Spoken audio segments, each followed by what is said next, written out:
Гемин шаарында Кыргыз Республикасынын Юстиция министрлигинин акысыз юридикалык жардам борборунун ачылышы болуп өттү. Эми Геминдин жашоочулары ар кандай укуктук маселелер боюнча акысыз жардам ала алышат.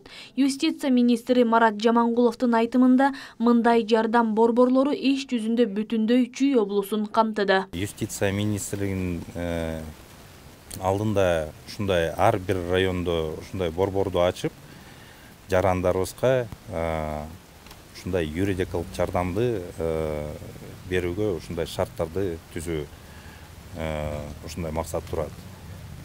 Бул боюнча биз өзүбүздүн ыраазычылыкты билдирип кетет элек. Ошо жергиликтүү бийликтерге, ошол эле эл аралык донорларга мына азыр Бириккен улуттук уюмдун өнүктүрүү программасы каржылап берди ремонттук иштерди. Бүгүн ошо 29-борборду ачып атабыз. Бириккен улуттар уюмунун өнүктүрүү программасынын Кыргыз Республикасындагы туруктуу өкүлүнүн орун басары Тамица Пауич Кыргызстандагы укук маселелер боюнча борбордун ролу чоң экендигин белгиледи. Борборлор мыйзамды терең түшүнүү менен калктын укуктук сабаттуулугун жогорулатат. Юридикалык жардам башка укуктарды, анын ичинде адилеттүү сот ишин жүргүзүү укугун жүзөгө ашыруунун негизги булагы. Ошондой эле улуттук адилеттик процессине негизги адилеттүүлүктү жана калктын ишенимин камсыз кылуучу маанилүү кепилдик болуп саналат. Юридикалык жардам көрсөтүү борборлору укуктук аң сезимдин деңгээлин көтөрүүдө жана сот адилеттиги тутуму менен элдин ортосундагы байланышты камсыз кылууда маанилүү ролду ойнойт. Борбор Гемин шаардык мэриясынын имаратында ачылды. Кала башчысы аталган борбор жарандарга гана эмес, шаар тургундары кеңеш сурап келген мэрияга дагы чоң жардам көрсөтөөрүн айтты. Жарандар муниципалитетке баруунун кажети жок, анткени азыркыдай эле алар жогорку квалификациялуу юристтерден жардам ала алышаарын белгиледи. Эми ушул долбоорду ачылганын түшүнүштүбүз. Бул жакшы долбоор, биздин элибизге жакшы.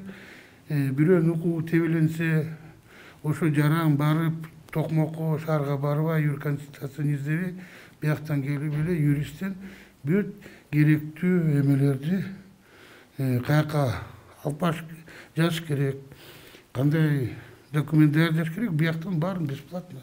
Буга чейин жарандар кайсыл жакка кайрылышчу эле? Эми чын айтканда бизге деле биз колубузда келгенде түшүндүрүп берчүбүз, айтчубуз, сотко бар, тияка бар, түшүндүрүп, бирок биякта бул официалдуу юридический консультация болуп, бекер. Сертификат алган юристтер жашоочуларга алгачкы кеңештерин беришет. Жардам акысыз көрсөтүлө тургандыгына карабастан, алардын кызматтарынын сапаты эң жогорку деңгээлде болот. Адвокаты ГГЮ, которые заключают договор. Юристтер акысыз юридикалык кеңеш берүү борборлору менен келишим түзгөн. Жарандарга жардам толугу менен акысыз көрсөтүлөт. Бирок бул сапатсыз тейлөө дегенди билдирбейт. Адамдар акысыз көрсөтүлгөн кызматтын сапаты кандай болот деп жатышат. Бирок иш жүзүндө бул калк үчүн акысыз. Ал эми юристтер мамлекеттик бюджеттен каражат алышат. Ал эми кеминдеги юристтерге эмгек акы төлөнбөйт. Бирок кеңсе, шаймандар жана интернет менен камсыз болушат. Азыр болсо жаңы мыйзам долбоору иштелип жатат. Ал жакта каражат төлөп берүү киргизилген. Адвокатов, юристов, которые будут непосредственно оказывать. Биринчи борбор 2015-жылы Токмок шаарында ачылган. Мындай борборлор 5 жылдын ичинде 19 шаарда жана 8 айылда ишке кирген. Гемин акысыз юридикалык жардам берүү борбору республика масштабында 29-чу борбор. Ал эми буунун өнүктүрүү программасынын колдоосунда ачылган 15-чи борбор болуп саналат. Белгилей кетсек, бүгүнкү күндө Кыргызстанда 28 акысыз юридикалык жардам берүү борбору иштеп жатат. 2020-жылы 28 борбор 37.212 адамга юридикалык кеңеш берген.